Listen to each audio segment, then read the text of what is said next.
आज हम लोग पढ़ने वाले हैं क्लास 10th का एक्सरसाइज 2.1। चैप्टर का नाम आप लोगों को पता ही होगा। चलो मैं यहाँ पे लिख ही देता हूँ, बहुपद। क्या आपको पता है कि बहुपद का मतलब क्या होता है? चलो मैं समझाता हूँ, अपना ध्यान पूरा यहाँ पे रखना है, ठीक है। बहु का मतलब होता है बहुत सारा। मैंने क्या बोला? बहु का मतलब क्या होता है? बहुत सारा। और पद का मतलब क्या होता है? स्थान। मैंने क्या बोला? बहु का मतलब क्या होता है? बहुत सारा। और पद का मतलब क्या होता है? स्थान। मतलब कि बहुत सारे स्थान। अब बहुत सारा का मतलब क्या आपको पता है? बहुत सारे किसको बोलते हैं? दो या दो से अधिक। दो या दो से अधिक को, उसको हम बहुत सारा में काउंटिंग करते हैं। कम से कम तो दो होना चाहिए, दो से अधिक बहुत सारा काउंट बोला जाता है। जैसे कि आपको एक मैं एग्जाम्पल यहाँ पे देता हूँ। जैसे कि यहाँ पे बहुपद का में बेसिकली होगा क्या? चर होगा और अचर होगा। चर और अचर को मिला करके ही हम उसको बोलेंगे बहुपद। अब चर और अचर का एक एग्जाम्पल लेता हूँ मैं। जैसे मेरे पास लिखा हुआ एक्स स्क्वायर प्लस में 2x प्लस में 2। ज़रा यहाँ पे ध्यान से आप लोग देखिए, यहाँ पे हमने क्या बोला? अब दो से अधिक, दो से अधिक, दो से अधिक क्या है कि नहीं इसमें स्थान? आपको स्थान समझ में नहीं आया होगा, मतलब कि स्थान का मतलब पद। देखो, पहला पद, दूसरा पद, तीसरा पद। तो यहाँ मेरे पास 3 स्थान हुए। इसको बोलेंगे पहला स्थान, इसको बोलेंगे दूसरा स्थान, इसको बोलेंगे तीसरा स्थान। मतलब कि पहला पद, दूसरा पद, तीसरा पद। दो से अगर अधिक पद हो, दो से अगर अधिक पद हो तो उसको हम क्या बोलेंगे? बहुपद। क्या बात समझ में आई? चलो अब मैं एक्सरसाइज 2.1 को समझाता हूँ। अगर आपको ये बात समझ में आ गया होगा कि आखिरकार बहुपद किसे बोलेंगे, ठीक है। क्वेश्चन को पहले से ध्यान से समझना। मेरा पूरा फोकस रहेगा सबसे पहले कि मैं क्वेश्चन को समझाऊं। मैंने क्या बोला उसको ध्यान से आप लोग सुन लीजिएगा। मैंने क्या बोला? सबसे पहले मैं क्या समझाऊंगा क्वेश्चन, वो भी ध्यान से सुनिएगा। बोला किसी बहुपद। क्या आपको बहुपद का मतलब पहले मतलब समझ में आया? बहुपद का मतलब है जिसमें चर होगा और अचर होगा। चर और अचर दोनों को अगर हम मिला दीजिएगा तो उसको हम बोल देंगे बहुपद। चर आपको पता चलेगा किसको चर बोलते हैं? इसको ABCD, ए से लेकर के जेड तक को हम लोग चर बोलते हैं। अचर क्या था? इस संख्या था।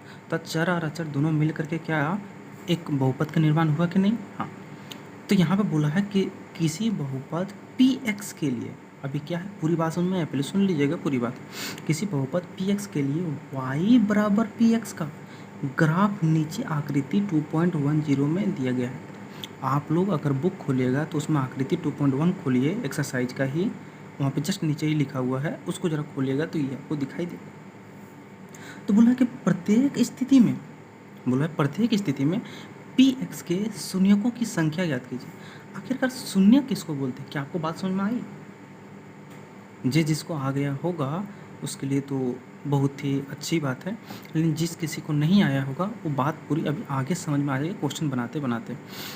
पहले यहाँ पर बोला है कि आपको एक ग्राफ दिया गया है, नीचे आकृति में ग्राफ दिया गया है, उसको देखिए और शून्यों की संख्या निकालिए। संख्या निकालिए मतलब क्या? आप नंबर को बताना है। अब क्या ये एक्सरसाइज तो बहुत ही ईजी है, इसमें कुछ है नहीं, लेकिन फिर भी मैंने बोला कि आप समझिए, समझने की कोशिश कीजिए। मैथ रटने वाली चीज़ नहीं, समझने वाली। जितने ज़्यादा कॉन्सेप्ट आपके क्लियर होंगे उतने ही ज़्यादा आपको पढ़ने में भी मज़ा आएगा। जरा आप समझना, यहाँ पे मैंने वही आकृति का एक मैंने क्वेश्चन लिया, इसको जरा मैं समझाता हूँ, इसका मैं उत्तर भी देता हूँ। इसको आप मुँह से भी दे दीजिएगा, उतनी बड़ी चीज़ नहीं है, लेकिन ध्यान से सुनो। एक ग्राफ आप लोग जानते हो ग्राफ क्या होता है? ग्राफ में क्या होता है? एक वाई अक्ष होता है, वाई डैश होता है, मतलब कि ये वाई अक्ष इसको बोलते हैं, एक्स अक्ष इसको बोलते हैं। मैंने क्या बोला? फिर से ध्यान, इसको रिपीट करता हूँ मैं। इसको मैंने क्या बोला? वाई अक्ष। मैंने क्या बोला? फिर से वाई अक्ष। क्या है? वाई अक्ष। क्या है? वाई अक्ष। ये क्या है? एक्स अक्ष। ये क्या है? एक्स अक्ष। क्या है? एक्स अक्ष। एक्स अक्ष में एक्स और एक्स डैश, जहाँ कहीं भी एक्स डैश होता है वो माइनस का एरिया बताता है। यहाँ पे देखो डैश लगा हुआ है, वाई डैश है, मतलब ये माइनस का एरिया है। ये क्या है? पॉजिटिव है। जहाँ पे मतलब कि डैश नहीं लगा हुआ है उस जगह को मैंने बोला है कि पॉजिटिव है। तो इधर का पॉजिटिव रहता है, इधर का नेगेटिव रहता है, इधर का पॉजिटिव रहता है, इधर का नेगेटिव रहता है, लेकिन हमको यहाँ पे ये जानना ही नहीं है। हमको ध्यान देना है इस बात को, लेकिन ज़रूर जानना है कि इसको बोलते हैं एक्स अक्ष। मैंने क्या बोला? एक्स अक्ष। तो आप एक्स अक्ष के ऊपर ध्यान दीजिए और ये पता कीजिए कि क्या एक्स अक्ष पर, देखो यहाँ पे ये लाइन एक्स अक्ष से ऊपर है, क्या ये लाइन इसको टच किया है? क्या टच नहीं किया है?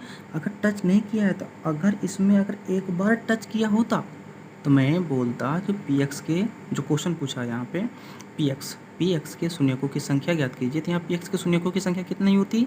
एक होती। अगर इसी लाइन पे अगर 2 बार टच किया होता तो मैं क्या बोलता? पी एक्स के शून्यकों की संख्या 2। अगर 3 बार टच किया होता तो पी एक्स के शून्यकों की संख्या 3। किसी को भी ये बात समझ में आ गया होगा उसके लिए तो अब आ गया, अब हलवा है। मैं अब फटाक से इसका देखो, इसके ऊपर तो बताता हूँ फटाक से, लेकिन इसके ऊपर ज़रा देखो क्या टच किया गया है ना। तो यहाँ पे आंसर क्या होगा? पी एक्स के शून्यकों की संख्या इक्वल टू 0। यही मेरा आंसर है। क्या बात समझ में आया? जरा देखिए, आप दूसरा क्वेश्चन को देखिए, आप उत्तर दीजिएगा। पहले आप वीडियो को पॉज कीजिए, रोकिए, इसके बाद पहले उत्तर दीजिए।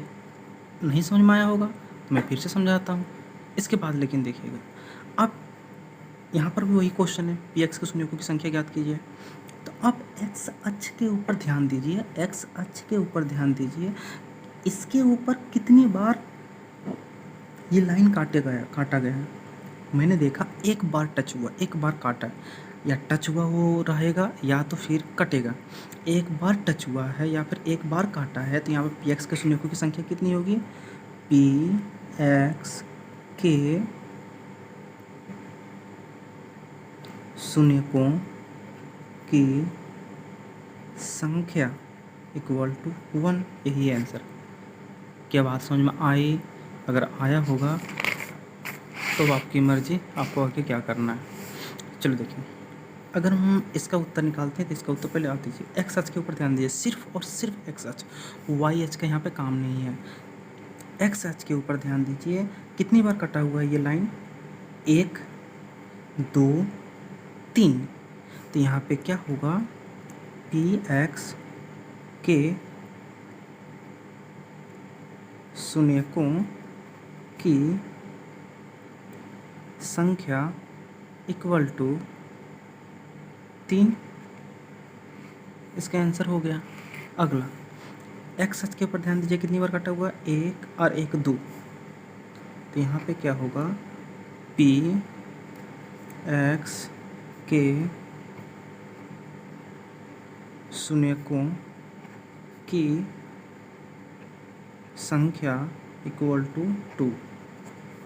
अगला क्वेश्चन के ऊपर ध्यान दीजिए, इस एक्स अक्ष पे ऊपर ध्यान दीजिए और देखिए कितनी बार कटा हुआ? 1 2 3 4। इसका आंसर क्या होगा? पी एक्स के शून्यकों की संख्या इक्वल टू 4। 1 2 3 4, तो 4 इसका आंसर हुआ। लास्ट क्वेश्चन, अब जरा देखिए इसमें कितनी बार कटा हुआ, जरा सोच समझ के उत्तर दीजिएगा। मैंने एक बात बोला था अभी पिछला क्वेश्चन में, उस बात को अगर आपने ध्यान से सुना हो तो इसका उत्तर दे सकते हैं।